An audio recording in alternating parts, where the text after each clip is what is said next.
I've been thinking a lot recently about something, and the more I think about it, the more I think that this could be one of the biggest mistakes we as women make, myself included, and that is that we tend to spend years assuming that life starts later, and we don't do it in an obvious way. We're not sitting around thinking I'll start living in 5 years.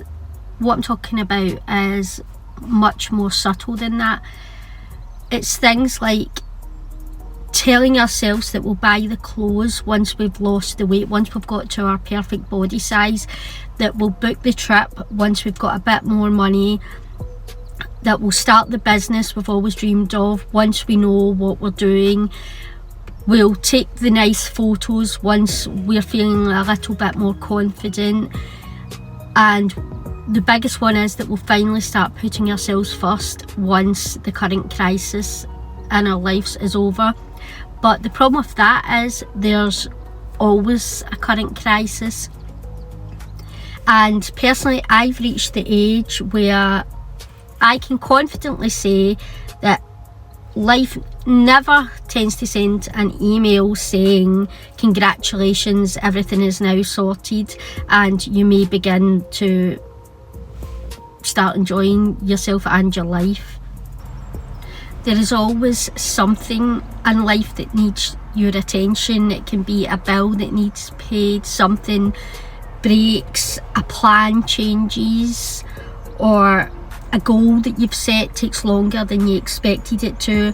Or the biggest one, and this is where I always struggled, was that someone somewhere always needed something from me. And it's just, life always keeps moving. And the thing about life keeping on moving is that there are so many women out there living as though their real life is waiting somewhere in the distance, just beyond the horizon. And I know this because I've done it myself. I actually spent many years doing this. I actually lost a lot of years of my life because I was always waiting for that end point where things would be better. And in the past I've caught myself thinking things like, oh, I'll do that when this is more stable, or when that's more secure, or when this happens, or when that happens. I've done that more times than I can count. It's things like buying clothes and saying I'll wear that once I get to my perfect body shape, or I'll go to this place when I've got more money, or I'll buy that when things in my life settle down. And the biggest one is that I'll become my dream woman when life looks different. That was always my biggest one that I held back on. And eventually I realised something. I realised that the woman I was waiting to become wasn't arriving, and it wasn't because she wasn't real. It was because she was never going to appear fully formed one random Tuesday afternoon just because. She was always going to be built through the decisions that I make now. And that's one of the things that made me start questioning the whole idea of waiting in the first place. Because when you think about it, life never really settles down. So what exactly are we waiting for? And I think that one of the strangest things we women tend to do is we create this future version of ourselves who gets all the good stuff. That future woman we have in our head, she gets the beautiful wardrobe, all the nice clothes, she gets the expensive skincare that she'll take her time doing. She has all the confidence in the world where she can walk into a room and not care whether someone's looking in her direction or thinking about, is this person thinking this of me or that of me. That future woman gets the lovely home, she gets the nice luggage for going on holiday, she gets the beautiful Instagram worthy photos, and that future woman gets the life. Meanwhile, the woman you are today, she's getting told to wait. And the more I thought about this, the more ridiculous that seems, because today's woman is the one who's doing all the work to get to that future version. She's the one that's getting through the difficult weeks. She's the one dealing with all the responsibilities in her life. She's the one trying to improve her life continuously. She's the one that's showing up every day for herself, yet somehow she's treated like a temporary version of somebody who we deem is more important, i.e. that future woman. And I think women in particular are so guilty of doing this with beautiful things. Things like where we save the candles, we spend a fortune on a nice candle and we don't use it, we save it, it lies in a cupboard or it sits on a table gathering dust, rather than us experiencing the scent of it, the glow from it. We save perfume, again we spend a lot of money on perfume and we use it sparingly and only on special occasions where we deem it fit to use, rather than, even though we know when we wear it, it makes us feel good, but yet we still set it aside for these imaginary special occasions, sometimes that never even happen. We save dresses, like I said, we'll buy these dresses for the future versions of ourselves, and we'll say things like, I'll wear this when I'm going to this restaurant for dinner, or I'll wear it when I'm doing this or that, rather than just wearing it because you feel like it, because it makes you feel good. We save the nice notebooks because we're scared to mess them up by writing in them. We save the handbags, they lie in our wardrobes because we think, again, we'll use that on this event that may or may not happen. We save the nice jewellery, again it lies in a jewellery box gathering dust, never getting to see the light of day, and we end up saving entire versions of ourselves. And weirdly, we've somehow managed to convince ourselves that these things belong to that future version of ourselves who will appreciate them more than we do. And the funny thing is that when the future finally arrives, we often find ourselves moving the goalposts again. The weight may come off, you may go to the gym repeatedly and achieve your dream body, but after you get that, there's something else. The money may arrive, but now we end up focused on a different goal. Life improves, but we're waiting for another improvement before we allow ourselves to enjoy life. The future woman, she remains permanently out of reach, because every time we get closer to her, we want an upgrade, we want a newer version, and I think that's where a lot of women accidentally lose years of their lives. And I'm speaking from experience because I did lose years of my life doing this, and I didn't lose it because I was lazy or because I was ungrateful. I lost them because I was spending too much time preparing to feel confident, preparing to feel ready, preparing to feel worthy, or preparing to finally start living. And the problem with preparation is that it never has any finish line. You can prepare forever, but at some point you have to participate. You have to just wear the dress, you have to just take the photograph in the moment, you have to just seize the day, as they say, and book the trip, start the project, put yourself out there, because me personally, I've learned that not everything is perfect. I am a recovering perfectionist. I did put a lot of things in my life on hold because everything had to be done in a certain timeline. It had to be done in a certain systematic way, a certain order. It had to be perfect, and I eventually realised that I was wasting my life, I was wasting my potential, I was wasting my dreams, because I knew they were never going to arrive, because I couldn't get out of my own way of that perfectionism that was taking over everything. And I eventually realised that life is what was happening while I was waiting, while I was preparing. And I think that's what finally changed for me when I looked back and seen all the things I had missed out on, all the opportunities I had given up, because like that I was always preparing to be this future version of me rather than just being the version I am now. I realised I was treating today's version of myself as though she was the rough draft, as though she wasn't quite ready for the good stuff yet, as though she should keep working and striving and improving while the future version of me got all the rewards. And honestly, I don't think today's woman deserves less. I think she deserves more, because like I said, I'm the one that's carrying the weight of everything. You're the one that's carrying the weight of everything. She's the woman you are today. She's the one building the future. She's the one putting in the work. She's the one doing everything, and without her, the future woman doesn't exist at all. She can't exist. And speaking from experience, I think that one of the reasons that so many women end up waiting is because preparation feels productive.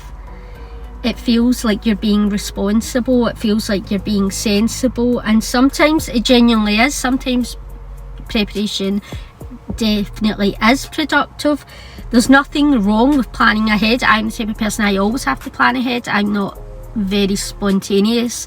Spontaneity with some things makes me very uncomfortable. I need to know what I'm doing, where I'm going, the plan. I can't just go with the flow.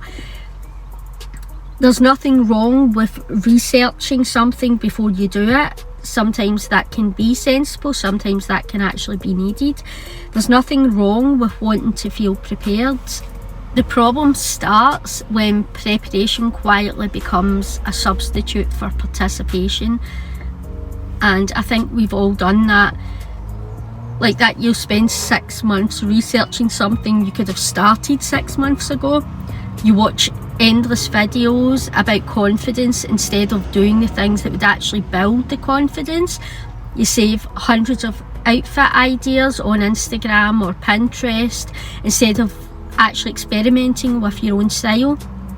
You spend hours scrolling on TikTok consuming information about the woman you want to become, rather than giving yourself the opportunity to actually become her. And I understand why we do this. Preparation, like I said, it's comfortable. Preparation allows us to imagine success without risking failure. Participation is different. Participation requires us to be seen. It requires us to try things. It requires us to make mistakes. It requires us to occasionally look a bit silly, something a lot of people have a problem with. Me again, I have a problem with that. As I'm getting older, it's not quite as bad. But unfortunately, that's also where all the useful stuff happens. I've never personally learned important stuff about myself while I've been sitting around preparing. I've learned through doing things, through taking myself slightly out of my comfort zone, through challenging myself. I've learned through getting things wrong. A lot of time that's where the biggest lessons come from. I've learned through changing my mind. I've changed my mind quite a bit. I mean, anyone that knew me maybe even a year ago, 2 or 3 years ago, wouldn't recognise me now. I'm not the same person. I've learned through trying something and realising it wasn't for me. I've learned through showing up before I felt completely ready, and again, that's where I challenged myself, because the whole perfectionism thing, like I said, I used to wait until everything was perfect, until I felt it was perfect before I would move and do something. Now a lot of the time I'll catch myself thinking in that style, and I'll deliberately stop that flow of thought and force myself to do the thing anyway, even when circumstances aren't perfect. And I think that personal style is a perfect example of this, because personal style is not something you can think your way into. Like I said, you can go on Pinterest and save every single image there is on the internet. You can create multiple mood boards. You can spend hours analysing colour palettes and aesthetics and trends, but none of that tells you how you'll actually feel when you're wearing something. The only way to discover your style is to participate, because people often speak about confidence as though it's something you receive before you act, when in reality confidence usually arrives afterwards. You do the thing, you survive the thing, then you become slightly more confident because of it, and in turn the next time you try to do something it feels that little bit easier, and the more you do it the easier it becomes until you eventually move on to something else. And when you think about it, most of the women that we admire, they aren't women who waited until they felt ready to do something. They're women who started before they felt ready and figured it out along the way. And I think that's one of the biggest shifts I've made recently, is I've stopped asking myself whether I feel fully prepared, and I've started asking myself whether I'm participating in my own life or not. Because like I said, preparation has its place, but participation is where it usually happens. For a very long time I treated beautiful things like rewards. Things like buying myself the flowers I wanted when I would go to the supermarket. I would think, not this time, I'll wait, I'll have them later. Going to hotels, which is something I've said before I love to do, staying in hotels, and I would always think, the nice hotel, that'll be later, I'll book that for myself later. The effort would come later, the effort to become my dream woman would become later, the enjoyment of life itself would come later. And to me that logic seemed perfectly reasonable at the time. I would think things like, why would I spend money on flowers when there are far more practical things to think about? Why would I make an effort when I'm busy? Why would I buy the beautiful notebook when the cheaper one works perfectly well? And the older I've gotten, the more I've realised that this way of thinking, it misses the point entirely. Because like I said, beauty isn't a reward for having your life together. Beauty is a part of it.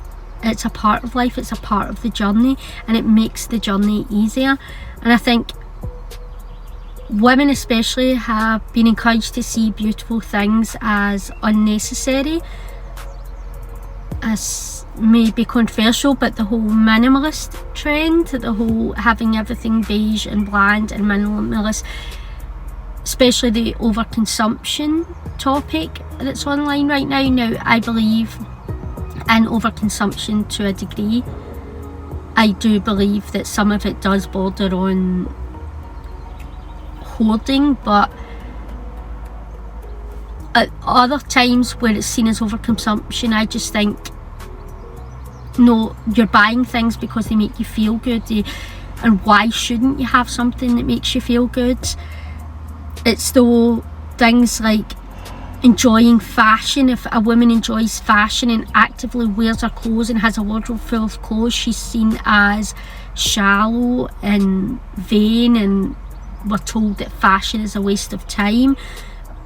But no one thinks about how good it makes that woman feel to wear those clothes, to walk into her closet and see all these beautiful things hanging. Personally, that lights me up, seeing that. It's the same with fragrance. If someone buys a lot of fragrance, they're seen as hoarding it, over consuming, when that could be a hobby where you enjoy scent, you enjoy layering scents, you enjoy seasonal scents. It makes you feel good when you wear them, to see them in your space. The same with flowers. People buying flowers for themselves every week when they do their weekly food shop, and people think that again is frivolous. I don't. I think if a bunch of flowers helps me through that week and makes me smile and makes my space feel more enjoyable, more lived in, then that is an investment. It's an investment in yourself and your emotions and your happiness and your joy. Same with making your space beautiful. If you want to have nice pieces of furniture, nice character in your home, and fill it with things that make you smile, make you feel comfortable in your space, don't listen to anyone that tells you shouldn't be doing this, or that your home needs to look a certain way. Your home needs to reflect who you are and your safe space, the place that makes you feel you. Like for myself, it's booking myself into lovely hotels. Something I love to do. A lot of people don't understand it when I do it, but again, I've come to the point in my life where I just don't care what anyone has to say about it. These hotel stays are what make me feel good. They make me feel like, okay, I can do this, I can get through whatever struggle I may be going on. It's like my version of therapy, just taking myself somewhere nice to enjoy the surroundings, to relax. It's the same with making an effort. Anytime you make an effort, it somehow belongs in a category called extras, like you're being extras, when the reality is that most of the things that make life feel enjoyable fall into that category of extras. Like I've said, people will tell you nobody needs flowers every week from the supermarket, nobody needs a beautiful dress hanging in the wardrobe, nobody needs a lovely hotel to stay in, nobody needs music playing while they're getting ready, nobody needs a beautiful lipstick. But when you think about it, without some of these things, life becomes very, very bleak if everything is reduced to what we technically need. I personally have become increasingly interested in atmosphere since I've discovered that it's what my mind needs to thrive. My environment means everything to me, and I learned that the hard way. I can't be in spaces that are bland, that don't reflect who I am, that have no atmosphere, that have no feeling, that have no vibe, that aren't surrounded with nice things. It does something to my mindset. I need to be surrounded by beautiful things, and I won't apologise for it. And when I say atmosphere, I mean things like the atmosphere of your home, the lighting, the colours, the mood, the scents, etc. The atmosphere of your evenings. Is that a slow calming movie? Is it music playing, soft music playing in the background? Is it your slow skincare routine, the feeling of a satin robe on your skin? It's the atmosphere of your routines. Like I said, do you have music playing while you're getting ready? Do you pull your curtains or your blinds open in the morning to see the sun coming in while you're making your cup of tea? It's things like that. It's the atmosphere of your life. What is the atmosphere of your life? Because atmosphere has this extraordinary ability to experience, to actually influence how we experience ordinary days. And like I've said, this is something that's very, very important to me. For instance, a simple rainy Tuesday can feel completely different depending on the environment you've created around yourself. You can be annoyed that it's raining, it's middle of the week almost, you're stuck inside, everything feels bleak and draining. Or it could be where it's raining, you put your lamps on, you light a candle, you get a book, you make yourself a cup of tea, you have some soft jazz or whatever it is you like to listen to playing in the background, you get yourself under a cosy blanket and you just enjoy the atmosphere, you enjoy the vibe, and it does something great to your mind, to your nervous system. The same evening can feel completely different depending on the music that's playing, the clothes you're wearing, the film you've chosen to watch, or whether you've even bothered to make any effort at all. And I know, and a lot of people will say this, but I know that none of these things change your reality. They don't solve your problems, but they do change your experience of reality, and that matters. Take it from me as someone who knows that absolutely matters. And I think that's one of the reasons that glamour has always appealed to me. Not because I believe that life should look perfect, even though I did think that for many years and got stuck on that loop of life should be perfect, it should look perfect. And it's not because I think that women should spend thousands of pounds trying to recreate somebody else's lifestyle. It's because I think that glamour adds atmosphere. It adds things like anticipation, it adds enjoyment, it adds personality. It reminds you that life is supposed to be lived and not simply managed. And I know I'm using my hands a lot, I do talk with my hands a lot. And that's why I personally stopped treating beauty as something that belongs at an imaginary finish line, because I've already wasted years and I don't want to spend years working towards a future version of my life while I'm refusing to enjoy the present one. I don't want to wait until every goal I have is achieved before I buy myself the flowers, or I don't want to wait until circumstances are resolved or they improve before I create beauty around me. I will create beauty around me wherever I go because I have to. It's something that helps my mind. I have to do it. I don't want to spend my entire life preparing for a life that never seems to arrive, because like I said before, I'm always moving the goalposts.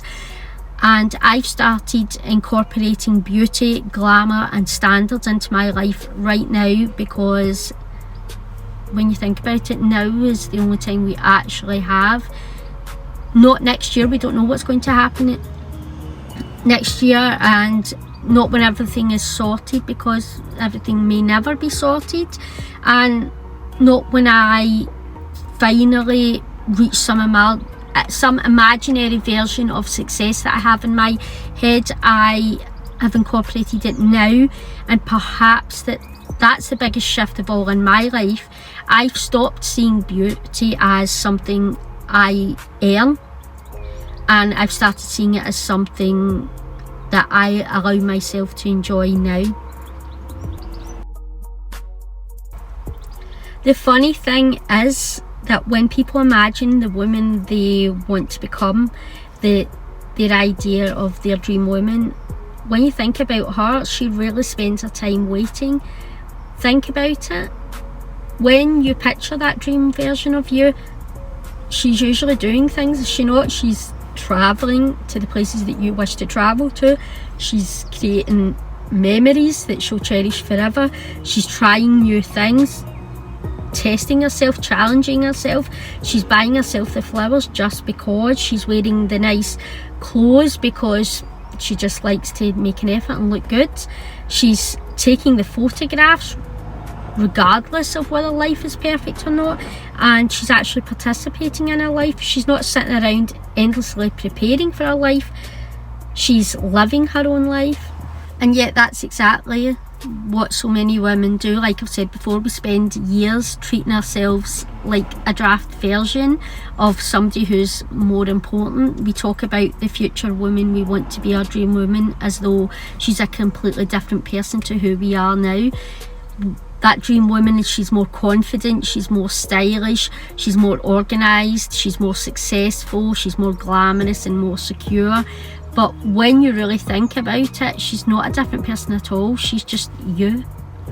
The only difference is that you've imagined her after all the work that you want to do has been done. And like I've said on this video already, the problem with that is the work is never done, because life doesn't operate that way. We will always want something more. We'll always be striving for something more. We'll always be working towards something more. Our goals will change. Our dreams will become bigger. There isn't a finish line in the distance where somebody hands you a certificate confirming that you've officially earned your enjoyment, or that you've officially become that dream woman. There's just life. life, and it's messy, it's complicated, it's interesting, it's frustrating, it's wonderful, and a lot of this happens all within the same week. You will go through a range of emotions, a range of circumstances, situations, all within the same week, because that's how life is. And that's why I've become less interested in the future woman and more interested in the woman who exists today, because like I said, she's the one that's making the decisions, she's the one that's shaping the future that she's going to have, she's the one who chooses what standards to keep, she's the one who decides whether life is something to participate in or simply spend years preparing for. And maybe that's what this whole thing comes down to. Maybe becoming the woman you want to be has less to do with becoming someone new and more to do with stopping the constant postponement of your life and your dreams. It's stopping the habit of treating your life like it's some rehearsal, or stopping the belief that everything good belongs somewhere in the future, stopping the idea that beauty, enjoyment, confidence and fulfillment are rewards waiting at the end of this journey you're putting yourself on. Because when I imagine the woman that I want to become, she isn't waiting, she's living. And I think I'd rather join her than keep endlessly preparing for her. So that's it for another video, and if you enjoyed this one, make sure to subscribe and turn on the notifications for my next uploads. Until next time.